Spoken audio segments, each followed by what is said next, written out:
ভর্তা কম বেশি সবারই অনেক পছন্দ।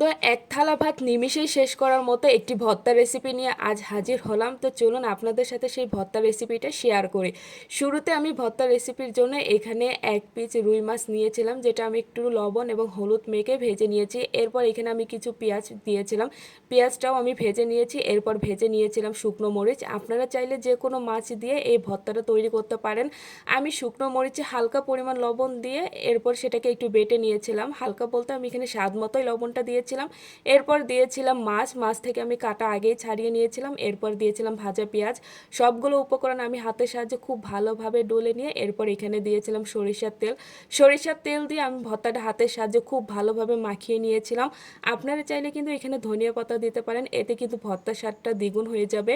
আমার হাতের কাছে না থাকার কারণে আমি ধনিয়া পাতা ছাড়াই ভর্তাটা করেছিলাম। আর ভর্তাটা দেখতে কতটা লোভনীয় হয়েছে, এটা খেতেও কিন্তু খুবই মজাদার হয়েছিল।